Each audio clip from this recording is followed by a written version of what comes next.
heures. Non, c'est vrai. Ok, bon, c'est bon. C'est bon. Et voilà, donc on va essayer d'avancer dans Tosfot. Dans Hachem, donc on est Kiddushin, Davkav Gimel 23b, dans Tosfot. Donc, ok, la question de Valentin, je n'ai pas eu le temps de la lire, honnêtement. Donc, je sais que tu peux la. C'est pas, on venait, on avance, c'est pas, on verra plus tard. Ça bloque pas le. Ok, donc maintenant on est dans, je pense qu'on est Achari Omer. Donc voilà, donc on a vu jusqu'à maintenant donc l'opinion de Rabbeinu Tam. Et donc je sais pas, parce qu'après je veux que je dise où est-ce qu'on est dans Tosfot, il faut dire déjà où est-ce qu'on est dans Tosfot. On est en haut de la page, non? On est pas en bas de la page. Non, parce que moi j'ai même pas la page, j'avais même pas Tosfot devant moi. Kavdelet Amoud Aleph, non? Je pense qu'on est Kavdelet Amoud Aleph. On est Kavdelet Amoud Aleph. On est dans Rabbeinu Tam, on a fini Rabbeinu Tam, on a vu Ri Omer. Voilà, Ri Omer. Donc on est vraiment, tu vois, en fait, vers le bas des petites lignes de Tosfot, on est Kavdelet Amoud Aleph. Et en fait, tu vois, ça veut dire, attends, je pense à partir des petites lignes de Tosfot. Donc c'est 2, 4, 6, 7 lignes. Il y a une ligne qui commence avant la fin des petites lignes de Tosfot. Il y a un Ri, il y a une ligne qui commence avec Ri, c'est Rabbeinu Yitzhak. Et donc voilà, donc on est là. On est Ri Omer, Rabbeinu Yitzhak Omer. C'est bon? Par rapport aux Maroc qui sont cités, moi je suis Sifaria, ça avance à Nedrin? Par rapport à. Ok. Alors c'est après, tu vois, après, Psachim Pechet Amoudbet, c'est après Psachim Pechet Amoudbet.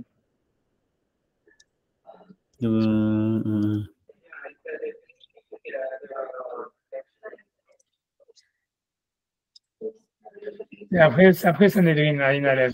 Tu vois, c'est Psachim Pechet Amoudbet. Ouais, c'est à ce niveau-là. Ouais, un petit peu en dessous encore. Vous avez dit, c'est quoi les mots, pardon? Achari Omer, Rabbeinu Yitzhak Omer, voilà, exactement. Ah, ok, Achari Omer, ok, je l'ai. Ouais, voilà. Ok, alors je reprends le texte normal. Ok, donc Achari Omer, donc pour expliquer encore une fois, donc ça veut dire pour expliquer, Rabbeinu Tam, donc lui il avait expliqué, c'est que la halakha, elle est comme Rabbi Meir déjà, et selon l'interprétation, en fait, tu vois, de Rav Shechet. Ce que ça voulait dire, c'est qu'en gros, c'est que l'esclave, il ne peut pas acquérir quelque chose sans que son maître, il n'ait pas de domaine dessus. Dès que l'esclave, il acquiert quelque chose, le maître, il acquiert.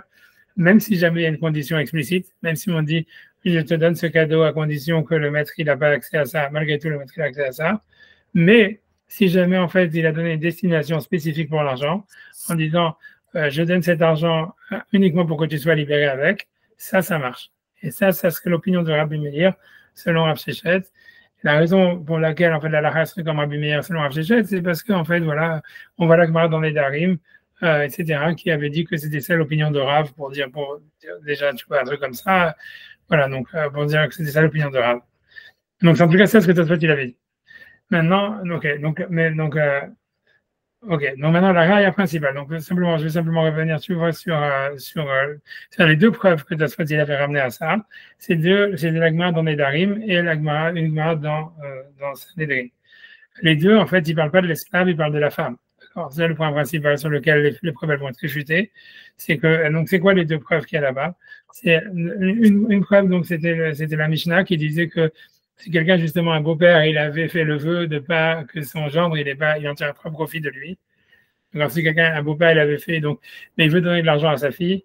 Donc, en fait, la Mishnah disait, il donne l'argent à la fille en lui disant, je te donne cet argent à condition que ton mari n'a pas accès à ça. Mais ce que tu fais, c'est que pour acheter de la nourriture. Il dit, ce que tu manges, c'est pour ta bouche. Ça veut dire, grosso modo, tu achètes avec de la nourriture. Et Rav, il avait dit, ouais, ça marche uniquement dans ce cas-là. On a un Shmuel, parce qu'en fait, non seulement le beau-père, il a mis une condition, mais en plus, il a donné une destination spécifique à l'argent. Et il a dit, ça, c'est l'argent, tu vois. C'est pour ça l'argent, et c'est pour ça que ça marche. Et la Gemara elle-même, elle avait dit, c'est Rav qui a dit ça selon Rabbi Meir. Donc voilà, donc on voyait clairement en réalité que le seul cas où ça marche, ça veut dire pour que l'esclave ou que la femme elle puisse acquérir quelque chose que son mari n'a pas accès, c'est non seulement si on met une condition, mais en plus qu'on a donné une destination spécifique à l'argent. Le deuxième cas, tu vois, donc ça c'était une chose.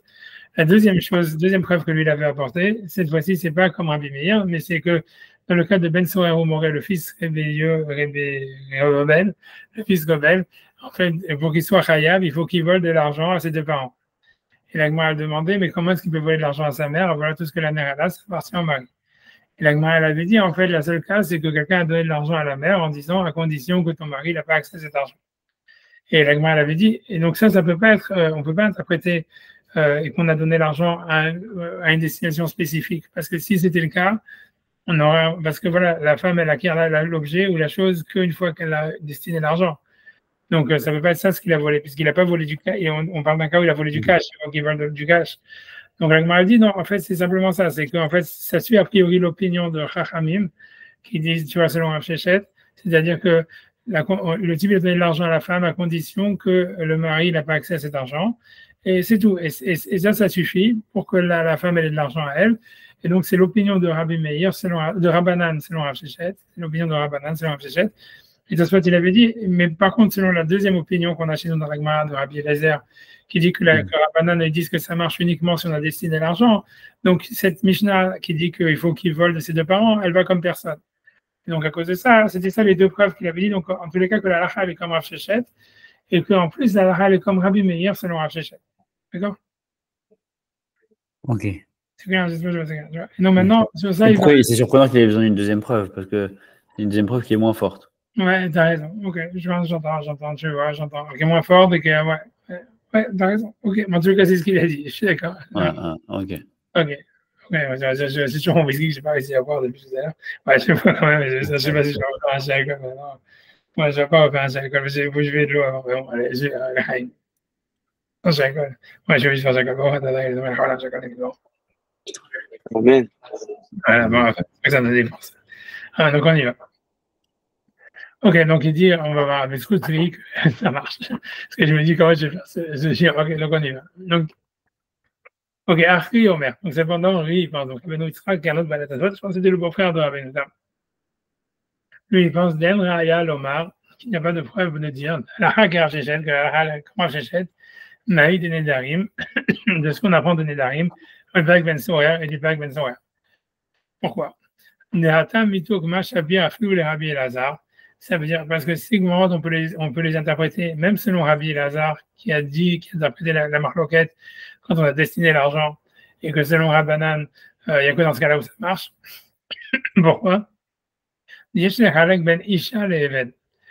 qu'il y a lieu de faire une distinction entre une femme et un esclave.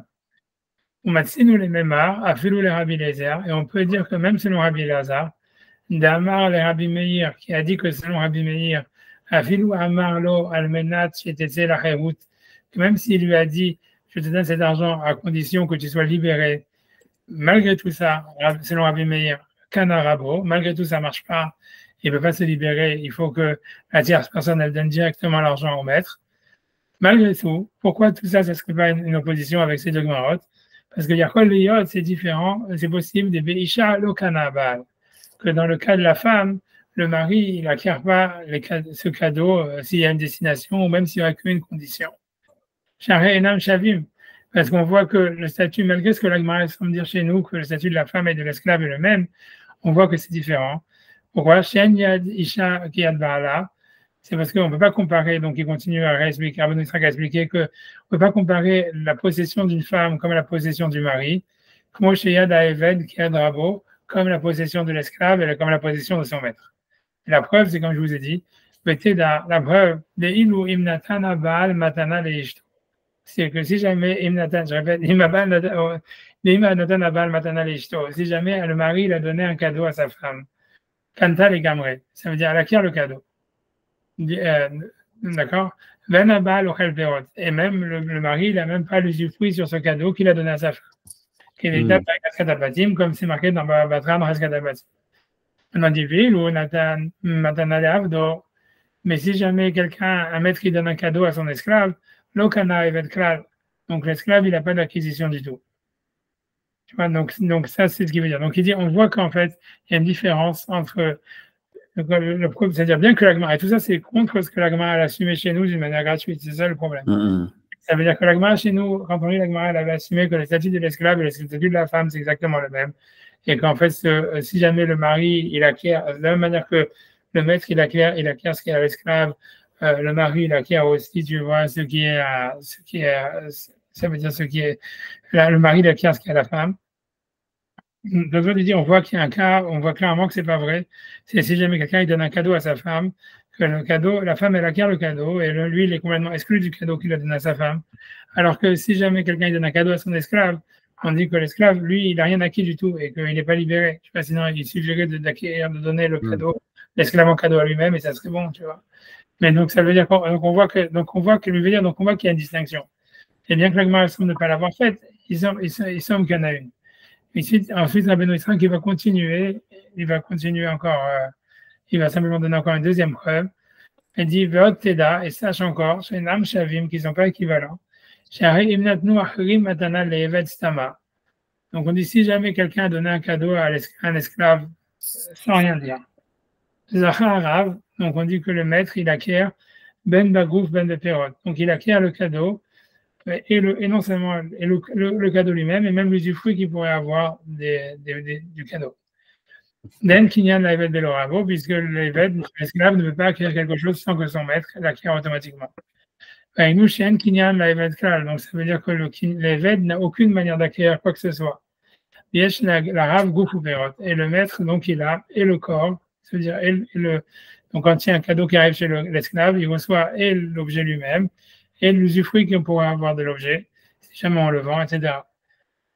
Par contre, il dit de soi, mais si jamais quelqu'un a donné un cadeau à une femme, elle la balle qui m'apérote. Lui, il dit que ça veut dire que, bien que la Gemara semble dire que la femme, elle acquiert, tu vois, c'est tout ce que la femme, elle acquiert, le mari reçoit.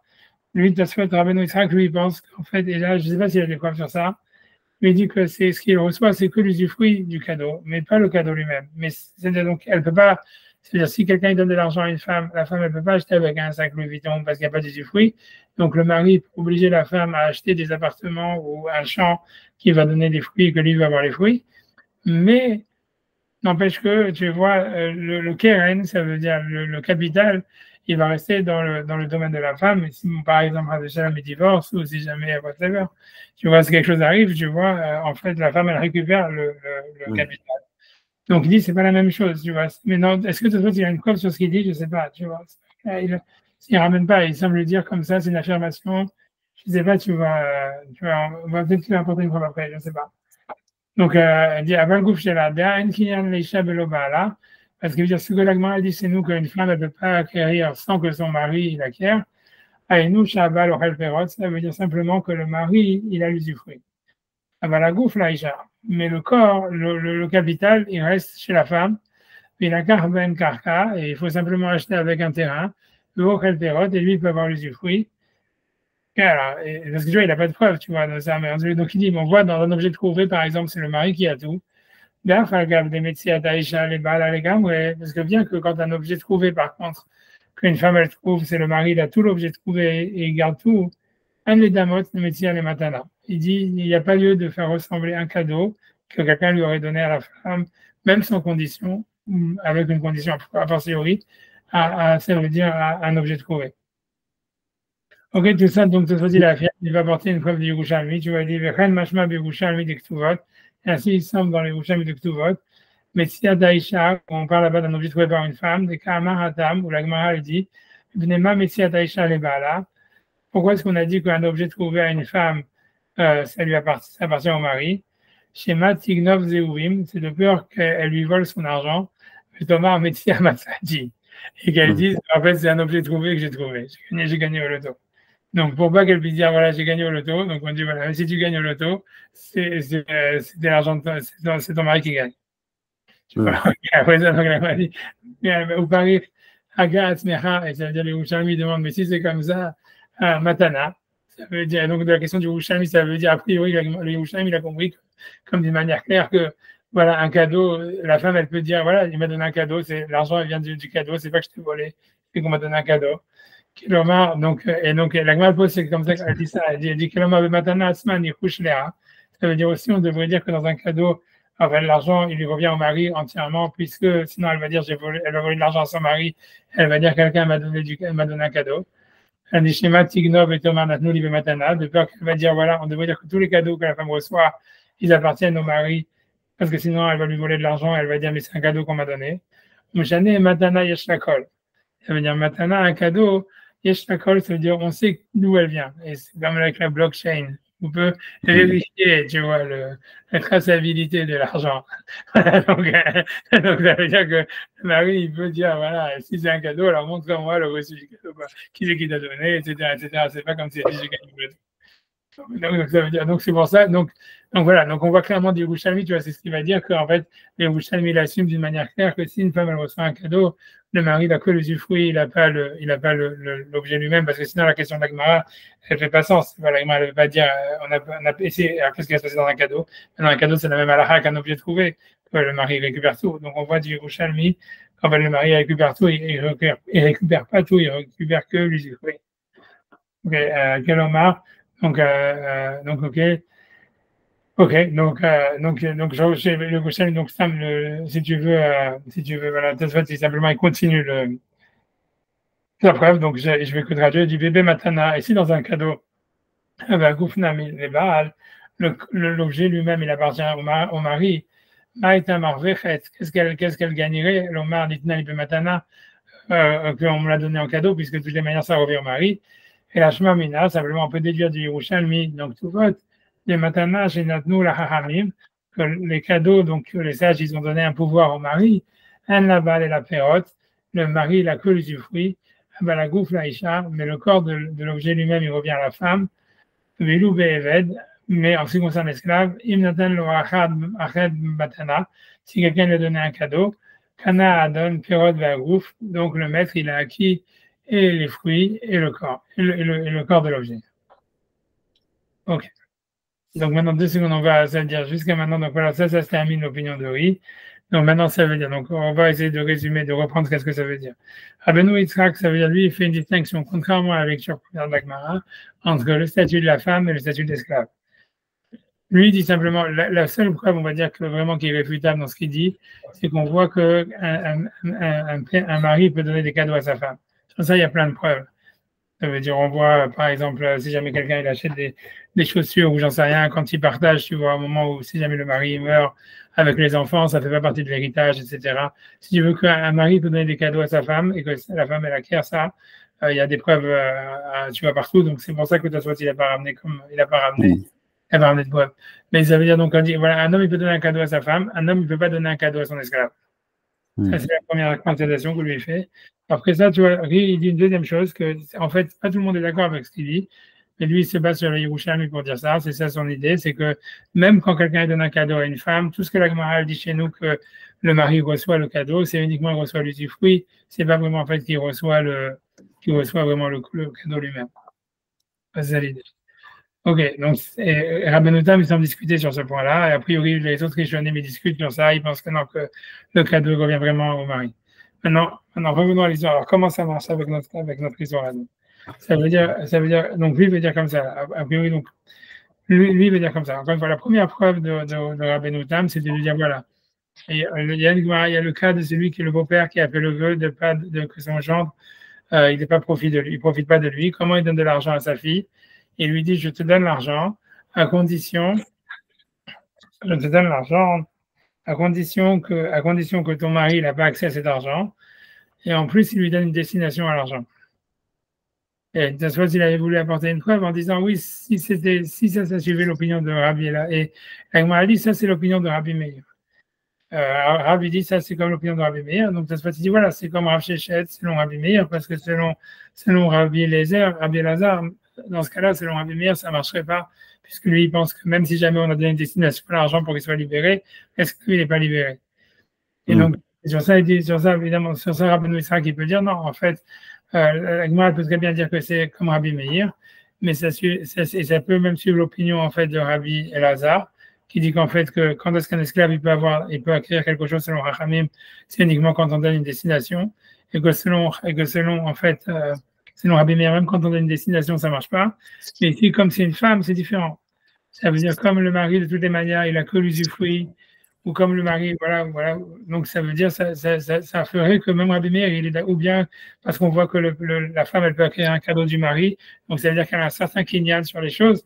Et donc, même si Rabbi Meir, il pense que dans un esclave, même donner la destination de l'argent, ça ne marche pas, pour une femme, peut-être ça marche. Ouais, c'est ça ce qu'il veut dire. Après, et la deuxième preuve, ça serait de dire aussi comme ça, de dire, comme l'Agma avait dit, comment est-ce qu'une femme, elle peut avoir de l'argent sans que son mari ait accès à ça? Et l'Agma a dit, ouais, c'est quand son mari, quand quelqu'un lui a donné à condition que le mari n'a pas accès. Et dans ce cas, il avait dit, ouais, ça peut pas suivre selon Rabbi Eliezer, puisque Rabbi Eliezer, lui, pense que dans tous ces cas-là, la femme, elle acquiert pas, le mari, il acquiert. Donc, à mon avis, je sais pas ce qu'il veut dire. Soit il veut dire, on peut interpréter ça que, oui, mais le mari, il acquiert que l'usufruit. Donc, en fait, l'argent, il revient à la femme, donc elle peut avoir son argent à elle. Et c'est ça ce qu'il a volé le mari, c'est ça ce qu'il a volé l'enfant. Donc ça veut dire, donc voilà, donc ça veut dire, ça, voilà, aussi simple que ça, quoi. Ça veut dire, voilà, tu peux trouver facilement de l'argent où la femme, elle a accès, parce que, en fait, voilà, parce que où la femme, elle a de l'argent à elle, même selon Rabbi Lazare ou selon Rabbi Meir ou ce que tu veux, parce qu'en fait, tu vois, comme le mari, il a, quoi qu'il arrive, il a que accès, en fait, à l'usufruit, et le capital est à la femme, donc on peut dire, voilà, elle a de l'argent, et l'enfant, il a volé ce capital. Donc, il a volé de l'argent à sa mère. Donc, on peut trouver un cas où le fils, il vole de l'argent à sa mère. Voilà, donc sans arriver à dire que c'est parce que la halakha, elle est comme Rabbi Lazare et que c'est comme Chachamim de Rabbi Lazare, puisque tout le monde serait d'accord, en fait. Ok, donc, tu vois, donc c'est là ce qui sort. Maintenant, le vrai problème, tu vois, je pense que toi, tu vas un peu parler avec ça, c'est que voilà, ce qu'il dit Rabbeinu Yitzhak, de faire cette distinction entre la femme et l'esclave, c'est pas, si tu veux, c'est un peu contredit par la Gemara. Parce que voilà, donc là, on va dire, si tu veux, là, il faut vraiment, ça veut dire, on va passer dans la deuxième partie de la Gemara chez nous. C'est-à-dire, si on reprend la Gemara chez nous, après que la Gemara, elle avait donné, tu vois, toutes ces histoires, ces interprétations dans la Mahlokat Rabbi Meir et Chachamim, est-ce que c'est dans un cas où on a destiné l'argent ou c'est simplement un cas où on a fait une condition que le maître n'a pas accès à l'argent? La Gemara avait posé une contradiction. Elle avait dit, oui, mais on voit que les avis sont inversés dans le cas du Maaser Sheni. Où elle avait dit, ah voilà, dans Maaser Sheni, si jamais la femme, elle prend le Maaser Sheni, a priori, la Gemara l'avait compris au début, elle prend le Maaser Sheni, elle veut racheter le Maaser Sheni de son mari, elle doit rajouter un cinquième. Et au début, la Gemara l'avait compris, oui, elle doit rajouter un cinquième, ça parle en fait qu'elle utilise son propre argent. Tu vois. Et donc la Gemara l'avait dit, et là-bas, en fait, Chachamim, il disait, qu'est-ce qu'il disait Chachamim, une seconde, tu vois. Une seconde. Tu vois, Chachamim, il disait.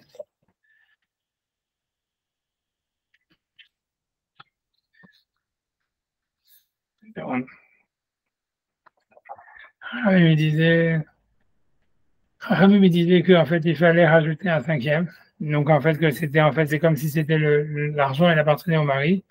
L'argent avec lequel elle a racheté, le fruit, il appartenait au mari. Et Rabbi Meir, il disait non, il faut pas, elle n'a pas besoin de rajouter un cinquième. Donc, c'est son argent à elle.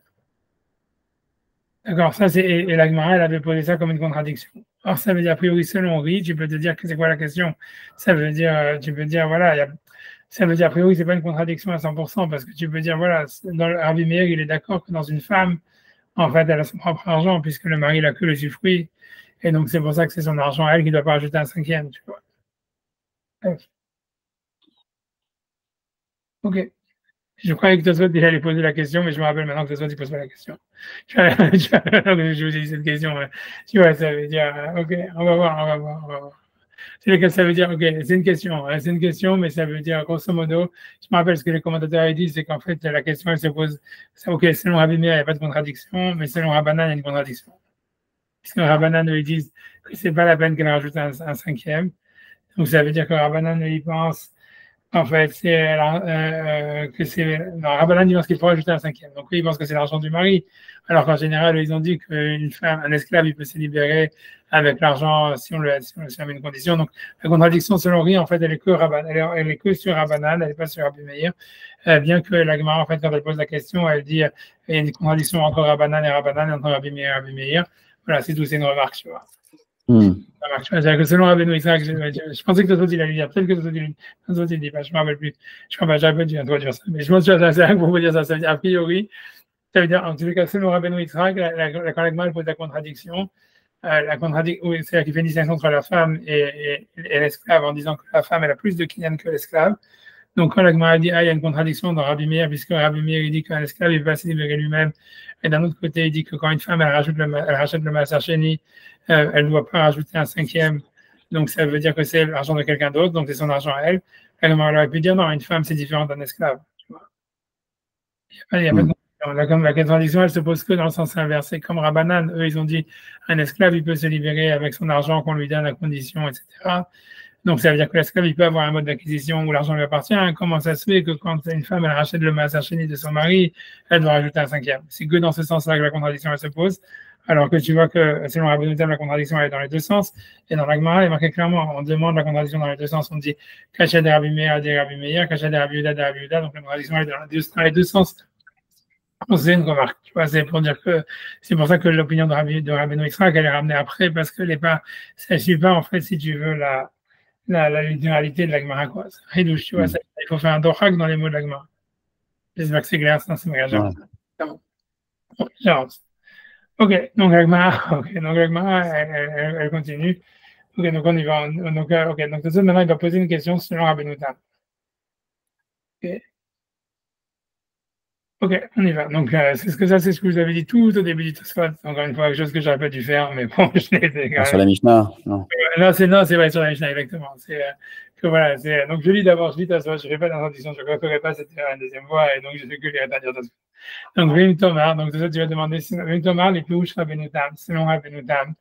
Et la Rav Shechet, que selon Rav Shechet, Moïl al-Menat Shetetze bo la Cherut, aflu le Rabbi Meir.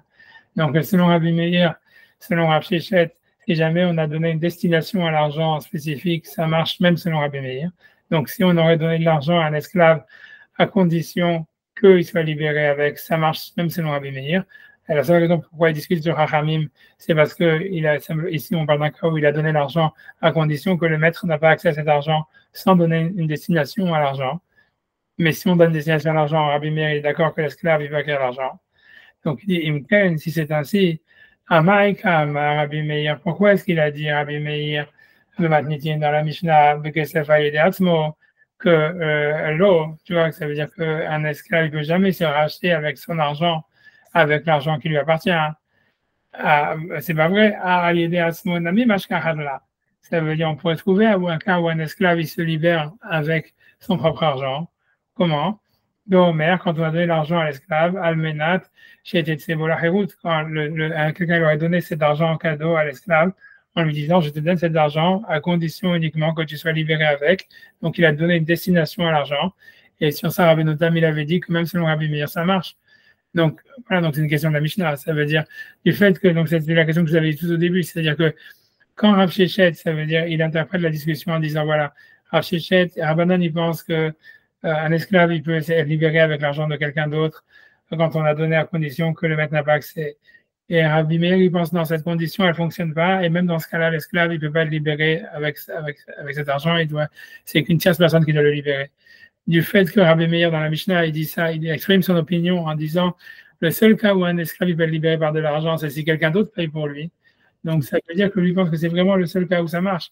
Donc, ça veut dire que Rabbi Meir, non seulement il pense que si on donne de l'argent à l'esclave à condition qu'il n'a pas accès, ça ne marche pas, que son maître n'a pas accès, ça ne marche pas, mais même si on donne à l'esclave de l'argent à condition que son maître n'a pas accès et en donnant une destination spécifique à l'argent en disant pour que tu sois libéré, ça aussi, ça ne marche pas.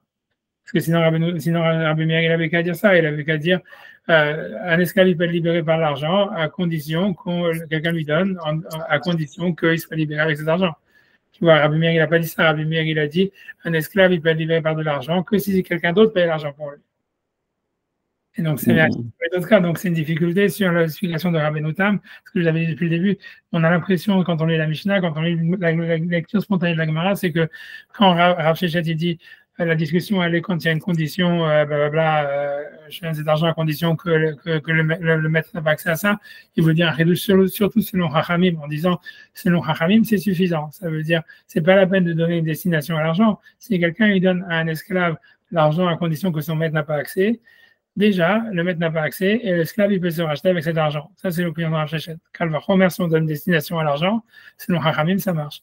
Mais Rabbi Meir, lui, il a dit clairement dans la Mishnah, un esclave, il peut être racheté par de l'argent que par quelqu'un d'autre. Donc, Rabbi Meir, non seulement, il pense que quand on met une condition à l'argent, ça ne marche pas, mais même si on donne une destination à l'argent aussi, ça ne marche pas. Donc, ce qu'il dit Rabbeinu Tam, si tu veux, c'est contre la lecture spontanée de la Gemara dans la Mishnah. Tu vois, voilà. Donc, si tu veux, c'est comme si on compte les points maintenant. On te dit, voilà, moi je vous ai dit bien que Tosfot, il n'a pas dit l'explication de Rabbeinu Yitzhak, elle a un problème avec la suite de la Gemara, puisque la Gemara demande une contradiction entre Rabbi Meir et Rabbanan, alors que selon Rabbeinu Yitzhak, il n'y a pas vraiment de contradiction dans Rabbi Meir, parce qu'une femme elle a plus d'acquisition qu'un homme, donc il n'y a qu'un esclave, je veux dire, donc en fait il n'y a pas de contradiction, tu vois, ça veut dire Rabbi Meir il peut penser qu'un esclave il n'a pas d'acquisition sans son maître, mais qu'une femme elle a, et donc il n'y a pas vraiment de contradiction, et donc ça c'est un problème. Mais de toute façon, tu dis, voilà, selon Rabbeinu Tam aussi, il y a un problème. C'est quoi? C'est que selon Rabbeinu Tam, qui veut dire en fait que, ok, selon Rav Shechet, parce que la seule manière de faire marcher la Gemara avec les autres passages de la Gemara dans le Talmud d'ailleurs, c'est de dire que selon Rav Shechet, Rabbi Meir, il pense que quand on donne une destination à l'argent, l'esclave, il a aussi une acquisition dessus. C'est difficile parce que dans la Mishnah, il y a marqué clairement, Rabbi Meir, il dit, un esclave, il peut se libérer avec de l'argent que si quelqu'un d'autre, il paye. Donc, c'est uniquement en ce cas-là, et ça exclut tous les autres cas. C'est clair la question? J'espère que c'est clair. Voilà. Donc, tout ça, tu vas dire, ok, il va répondre à ça. Il va dire, j'ai besoin de relire, je relis pas ce que vous voulez. Je dis ce que vous voulez. J'avance? Ouais, ouais. Si tu veux. Genre. Alors, ça, il dit, Viveyesh Lomar, donc lui aussi, il va répondre pour Rabbeinu Tam, cette question de la Mishnah. Il va dire, Viveyesh Lomar, il a lieu de dire, de Chai Gavna, c'est-à-dire que, ok, si jamais on donne une destination à l'argent, puisque ça serait ça le cas qui marche, c'est selon Rabbi Meir, on donne de l'argent à l'esclave, mais que cet argent il peut être utilisé que pour la libération, ça s'appelle, dans la Mishnah, être libéré par quelqu'un d'autre. C'est pas l'idée à ce mot. Et pas que l'esclave il s'est libéré lui-même. Pourquoi? Puisque l'esclave, en réalité, la raison pour laquelle ça marche selon Rabbi Meir, c'est parce que l'esclave lui-même, il n'a pas acquis cet argent. Ça veut dire l'esclave, il n'a pas acquis cet argent. C'est pour ça que ça ne rentre pas dans le domaine du maître et c'est pour ça que ça marche. Donc, pourquoi, en fait, cet argent, quand quelqu'un il va donner de l'argent à l'esclave en disant je te donne cet argent à condition que tu sois libéré avec, pourquoi selon Rabbi Meir ça marche? C'est parce que cet argent, il appartient à la tierce personne. L'esclave, il n'a jamais acquis cet argent. Donc, c'est ce que la Mishnah te dit. Qu'est-ce qu'il fallait faire de l'argent par quelqu'un d'autre? Ça veut pas dire nécessairement que c'est quelqu'un d'autre qui fait l'action du rachat, mais ça veut dire que l'argent, il appartient à quelqu'un d'autre. Alors ici, pourquoi est-ce que l'esclave, il peut se libérer en disant, voilà, je te donne, pourquoi si on lui donne de l'argent en donnant une destination spécifique, ça marche? C'est parce que, voilà, c'est parce qu'en fait, l'argent, il est resté dans le domaine de celui qui a donné jusqu'à ce que la libération soit effective. J'espère que c'est pas trop, j'ai perdu tout le monde. Mais d'un côté, c'est un peu normal parce que c'est compliqué, mais j'espère, tu vois, c'est bon, ça va, ou tout le monde est noyé. Ça va.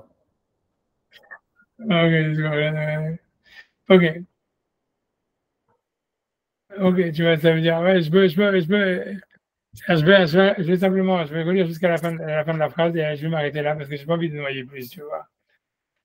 Tu vois, ça veut dire, tu vois, donc, parce que je vais répéter tout alors, en espérant que ça soit. Donc, il dit, donc, je reprends à partir de Veyesh, il a lieu de dire. Veyesh Lomar, il a lieu de dire, je vais d'abord dans les mots, après je répète. Dans un cas comme ça, à l'idée à ça s'appelle être libéré par quelqu'un d'autre. Et pas que l'esclave il est libéré par lui-même. Pourquoi? Que puisque l'esclave il n'a pas acquis cet argent du tout, on va dire comme ça, parce qu'on ne lui a pas donné, et là, si ce n'est à condition qu'il soit libéré avec cet argent. Okay. Et donc, c'est pour ça que ça s'appelle qu'en fait, il est libéré, en fait, avec l'argent par quelqu'un d'autre. Voilà, donc j'arrête ici pour aujourd'hui et je vais répéter. Parce que j'ai pas envie de. Je vois que c'est déjà. Mais c'est normal. Et ben, attention, mais on va. Donc, ça veut dire. Donc aujourd'hui, on a fait l'opinion de Rabbeinu Yitzhak. Ça veut dire, Rabbeinu Yitzhak, en fait, donc, pour dire en deux mots, je vais essayer de dire encore une fois. Je vais pas répéter ça. Je vais reprendre Rabbeinu Yitzhak. Rabbeinu Yitzhak dit simplement ce qu'il veut dire. Il dit un chidouche par rapport à la Gemara. Chez nous, dans toute la Gemara, on a vu que la Gemara avait assumé que le statut de l'esclave et le statut de la femme est exactement le même. Quand on dit, on a ce principe de Mashikana Eved Kanarabo, que ce qu'un esclave, ce qu'un maître un esclave il acquiert, le maître il acquiert, c'est la même chose que Mashikana Isha Kantabala, ça veut dire Kanabala, que tout ce que la femme elle a acheté, le mari l'acquiert.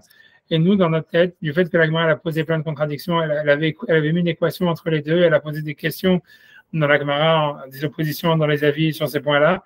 Donc, on voit que la Gemara a considéré qu'a priori, le statut de l'esclave et de la femme en ce qui concerne les cadeaux, il est exactement le même. C'était ça l'avis de Rabbeinu Tam, et c'est la lecture spontanée de la Gemara. Maintenant, Rabbeinu Yitzhak, lui, il veut dire non. Lui, il veut dire, contrairement à la lecture spontanée de la Gemara, lui, il veut dire en fait que non. Quand on voit, d'abord, il parle d'une constatation que tout le monde est d'accord. La constatation que tout le monde est d'accord, qu'on retrouve dans la Gemara à plusieurs reprises, c'est qu'un mari peut donner des cadeaux à sa femme. Un mari peut donner des cadeaux à sa femme, et sa femme, elle acquiert le cadeau, et voilà, et c'est elle. La preuve, tu vois, si tu veux, moi, il n'a pas apporté une preuve, moi, je peux apporter une preuve, tu vois, pour aider Valentin à dormir. Si tu vois, ça veut dire la preuve, c'est par exemple, si quelqu'un, par exemple, on dit quelqu'un, il fait le Ekdesh, il dit sanctifie tous ses biens, on dit que la Mishnah dit clairement que tous les biens qu'il a donnés à sa femme, ils ne sont pas à Kadosh. Parce que c'est le domaine de sa femme. Donc, on sait qu'il y a plein de Mishnayot, tu vois, qui disent qu'un homme peut faire un cadeau à sa femme, et sa femme, ça devient sa propriété, lui, il n'a plus de propriété dessus. Alors, on sait aussi, tu vois, comme je dis, le cas qu'un cadeau, un maître ne peut pas donner un cadeau à son esclave, on le voit, sinon, tu vois, un maître, il aurait qu'à dire simplement, je te donne toi-même en cadeau, et il est libéré, tu vois. Et on voit que ça ne marche pas, on voit que c'est toute une histoire. Donc, ça veut dire, en fait, qu'un maître, il ne peut pas faire des cadeaux à son esclave. Et même s'il donne un cadeau à son esclave, l'argent, il revient tout de suite chez lui, tu vois. Donc, c'est dire Rabbeinu Yitzhak, ça, c'est une distinction que même Rabbeinu Tam, il est d'accord. Donc, il dit, tu vois que bien que la Gemara fait une équation, en fait, on voit que ça, c'est différent. Après ça, Rabbeinu Yitzhak, il vient dire un deuxième chidouche, que ça, tu vois, qu'il n'a pas tellement de preuves, il n'a qu'une preuve de ça, d'un passage dans la Gemara dans les Yerushalmi. C'est-à-dire que lui, il veut dire que bien que la Gemara chez nous, elle affirme que dès que la femme, elle reçoit un cadeau, elle dit clairement, ça revient au mari. Lui, il dit, ça, ce que la Gemara dit chez nous, c'est uniquement, ça veut dire que le mari reçoit l'usufruit du cadeau. Mais le capital du cadeau, il reste le domaine de la femme. Ça, c'est son chidouche. Et il le dit, bien que ce n'est pas du tout ce qui est marqué dans la Gemara chez nous, il dit, voilà, il y a un Talmud de Yerushalmi qui dit ça. Yerushalmi dans Ktuvot, qu'on dit, en fait, je peux le redire à l'oral, c'est la Gemara dans le Yerushalmi dans Ktuvot, il dit, pourquoi est-ce qu'on a dit que si une femme, elle trouve un objet ou qu'elle gagne au loto, ça revient au mari? La Gemara dit, c'est parce qu'on a peur que la femme, elle vole de l'argent à son mari et qu'elle va dire, j'ai trouvé ça ou j'ai gagné au loto. Et la Gemara dit, mais si c'est comme ça, alors pourquoi est-ce qu'on ne fait pas la même chose pour les cadeaux? Que tout ce que le mari, tout ce qu'elle reçoit comme cadeau, ça revient au mari. Et la Gemara répond, on dit, non, les cadeaux, ils ont une traçabilité. Ils font de la blockchain. Ça veut dire, le mari peut dire, qui c'est qui t'a donné ce cadeau, d'où ça vient. Voilà. Et donc c'est la fin du Yerushalmi. Donc, on voit bien que la Gemara dit clairement, contrairement à la Gemara chez nous, que quand quelqu'un donne un cadeau à une femme, la femme, elle reçoit le cadeau, ça ne va pas chez le mari.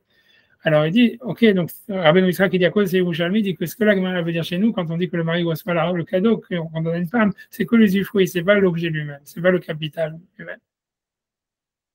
Ça, c'est ce que Rabbeinu Yitzhak dit. Rabbeinu Yitzhak, encore une fois, il dit deux choses. Il dit voilà, lui, il veut dire, il y a une différence entre le statut de la femme et de l'esclave. Le premier point qu'il dit, tout le monde est d'accord, c'est qu'un homme, il peut faire un cadeau à sa femme, un maître, il peut pas faire un cadeau à l'esclave. Et ça, tout le monde est d'accord, sauf que lui, il dit, ça fait une différence chez nous dans la Gemara. Et après ça, il dit, deuxième point, que ça, pas tout le monde est d'accord, quand Rabbeinu Tam, il n'est pas d'accord, etc., c'est que contrairement à ce que la Gemara, elle semble dire chez nous explicitement que n'importe quel cadeau qu'on donne à la femme, il vient chez le mari, lui, il dit non, on voit dans le Talmud du Yerushalmi que le mari, il a que l'usufruit, il n'a pas le cadeau lui-même. D'accord? Et à cause de ça, il dit, OK, donc déjà, en faisant ça, si je veux tout simplement, ça veut dire, ça fait sauter déjà clairement la première preuve, la première question qu'il y avait avec la Gemara de Sanhedrin, qui était comment est-ce qu'on peut, la Gemara de Sanhedrin, elle demandait comment est-ce qu'un enfant, il peut voler de l'argent à sa mère, alors que tout ce que la mère a là, ça appartient au mari. Et donc, tu vois, alors, selon Rabbeinu Yitzhak, il n'y a pas de problème, parce qu'il suffit que quelqu'un donne de l'argent à la mère, et que la mère, OK, le mari, quand la Gemara dit chez nous que le cadeau vient chez le mari, c'est que l'usufruit du cadeau, mais pas le capital. Donc, l'enfant, il a volé le capital, tu vois, c'est terminé, tu vois. Et ça, c'est une chose. Et après ça, donc, il dit, maintenant, dans l'histoire de la Gemara dans les Darim, du beau-père qui a fait le vœu que son gendre n'ait aucun intérêt de lui, mais veut donner l'argent à sa fille. Donc, lui, il veut dire là-bas, il veut dire, OK, peut-être, en fait, Rav lui dit qu'il faut donner une destination à l'argent pour que ça marche, OK. Parce qu'à cause du vœu, parce qu'il faut que le mari n'ait même pas l'usufruit, parce que si le mari a l'usufruit, c'est déjà un intérêt. Donc, il faut déjà exclure le mari de l'usufruit. Donc, c'est pour ça qu'il faut donner une condition. Mais veut dire que cette condition, toi, tu m'avais dit, Rabbeinu Tam, il avait dit oui, mais selon Rabbi, la Gemara dit là-bas que Rav, ici, l'opinion de Rabbi Meir. Or, selon notre Gemara chez nous, selon Rabbi Elazar, selon Rabbi Meir, même ça ne marche pas. Même si on donne une condition, on donne une destination à l'argent, ça ne marche pas. Alors, ça, Rabbeinu Yitzhak qui dit non. Ici, ce qu'il a dit, Rabbi Meir, que donner une destination à l'argent, ça ne marche pas, c'est uniquement quand on parle de l'esclave. parce que l'esclave, il n'a pas la capacité d'acquérir autant qu'une femme, comme on a déjà vu les 2 exemples donnés. Mais quand c'est pour une femme, il veut dire que là, Rabbi Meir, selon Rabbi Lazare, lui aussi, il est d'accord que quand on donne une destination à l'argent, la femme, elle peut acquérir et le mari, il est complètement exclu, même de l'usufruit. C'est bon? Ça, c'est, tu vois, comment Rabbi Meir qui réfute les 2 frères, etc. Ensuite de ça, tu vois, bon, je ne vais pas dire la question que moi j'ai demandé avec la grâce chez nous, mais je vais donc dire qu'est-ce que toi, tu poses une question, toi, tu poses une question sur Rabbeinu Tam. Il dit simplement, OK, donc maintenant, on revient à Rabbeinu Tam. Tu vois, Rabbeinu Tam, lui, il avait dit, en fait, donc lui, il ne fait pas cette distinction entre l'esclave et la femme et tout ça, pour lui, c'est la même chose et tout ça, comme la lecture simple de la Gemara. Et donc, il dit ça, la personne, il demande, c'est une question que je lui ai demandé depuis le début, il dit, parce que Rabbeinu Tam, il avait dit, OK, selon Rav Shechet, quand la Gemara elle dit que la discussion, elle est si on a donné à l'argent à l'esclave à condition que le maître il n'a pas accès, ça soit Rabbi Nozam il avait dit, et selon Rabbi Meir, donc ça marche pas, ça veut dire le maître il a quand même accès à l'argent. Ça soit il avait dit oui, mais selon Rabbi Meir, si jamais on a donné une destination à l'argent, là il serait d'accord que ça marche, que l'esclave il acquiert l'argent, enfin il peut se libérer avec l'argent qu'on lui donne si on lui a donné une destination à l'argent. Et c'est ça justement ce que la Gemara dans Nedarim, elle dit, c'est comme elle est dans l'opinion de Rav, avec la Mishnah de celui qui donne de l'argent à une femme, que ça marche si on donne une destination à l'argent. C'est l'opinion de Rabbi Meir. En fait, c'est l'opinion de Rav Shechet chez nous, selon Rabbi Meir. Tu vois, ça voudrait dire en fait voilà que si on donne une destination à l'argent, ça marche, même si la condition normale ne marche pas. Et toi, tu demandes sur Rabbi Noutam, mais il dit mais comment tu peux interpréter Rav Shechet comme ça? Ah, voilà que dans la Mishnah, Rabbi Meir, il a dit clairement que la seule manière qu'un esclave il peut se libérer avec l'argent, c'est si il y a l'argent pour lui. Or, selon toi, tu vois, même selon toi, selon Rabbi Noutam, même si l'esclave il donne l'argent, ça peut marcher si jamais on lui a donné à condition que cet argent il soit uniquement pour la libération. Alors, donc voilà, ça c'est la question. La réponse, c'est de dire non, mais si jamais on lui donne l'argent de cette manière, ça s'appelle que c'est l'autre qui l'a libéré. Parce qu'en fait, la raison pour laquelle la libération elle marche, c'est parce que l'esclave il n'a jamais acquis cet argent. Donc c'est comme s'il fait que la poste, tu vois, il fait que transmettre l'argent de l'autre au maître. Donc c'est ce que Rabbi Meir il appelle l'argent par quelqu'un d'autre. Ça va être libéré par l'argent par quelqu'un d'autre. Ça veut dire même si on lui donne l'argent que pour qu'il puisse être libéré avec, ça marche parce que c'est comme si l'autre il donnait directement l'argent au maître. Et donc c'est pour ça qu'il n'y a pas de question sur le Rabbeinu Tam de la Mishnah. Voilà. Le petit bonus que moi je vous ai dit, c'est que en fait, c'est que seul Rabbeinu Yitzhak qui a par contre une question par rapport à la Gemara, comme je vous ai dit, que quand la Gemara elle pose la question du Maaser, elle dit en fait il y a une contradiction entre Rabbi Meir et Rabbanan, où le cas dans le Maaser, c'est que la femme elle rachète le Maaser de son mari, et Rabbi Meir il dit c'est pas la peine de rajouter un 5e. Donc, ça veut dire qu'elle a son propre argent. C'est considéré comme si elle a racheté le maaser de son mari et c'est son propre argent. Et j'ai dit, selon Rabbeinu Yitzhak, qu'il n'y a pas de contradiction dans Rabbi Meir, puisque même si Rabbi Meir, il pense qu'un esclave, en fait, il peut pas acquérir ce qui est, ça veut dire, sans que son maître acquiert, même si on avait une condition.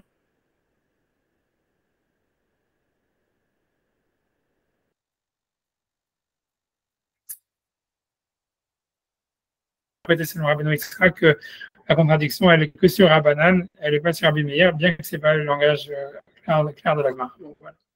Disons, ça là pour aujourd'hui, et tu vois, et voilà, la prochaine fois, à la 3e partie, je suis déjà bien content qu'on a bien avancé ça, et voilà, j'espère que c'est clair. J'espère que c'est clair. J'ai une petite phrase arabe. Voilà, en tout cas, voilà, j'ai arrêté là. C'est clair. Merci, Rav. Merci à vous. Merci pour vos éclairages aussi. Bonne chose. Ça va mieux? Ça va mieux? Ça va mieux, bon, Hachem, qu'est-ce que je te dis, ça va mieux. J'ai pu, tu vois, ça veut dire, ouais, ça va mieux. Encore une fois, je ne sais pas ce que ça va donner si je vais dans une voiture, quoi. C'est tout, mais honnêtement, ça va. J'ai dit, je ne sais pas comment expliquer, tu vois, c'est bizarre, mais ça a l'air d'aller mieux. Honnêtement, ça a l'air d'aller mieux. Je vais voir, mais c'est sûr, tu vois, j'ai été même nager un petit peu. Ouais, donc j'ai été. Il n'y a pas de variété, j'ai pas grand-chose, honnêtement, pas grand-chose, hein, parce que bref, mais bon, j'ai pas eu l'occasion, mais voilà quoi. Non, mais ça va, ça a l'air d'aller mieux. Merci beaucoup en tous les cas de prendre du Ok. Valentin, ça va de ton côté? Oh, Hachem. Voilà, on a eu le droit à un tremblement de terre en Haut-Liban. Ça va. C'était. Je Colbé des chemins. Allez, je vous laisse tranquille, j'allais manger un petit peu. Merci beaucoup. Bye bye. Merci beaucoup. Bye.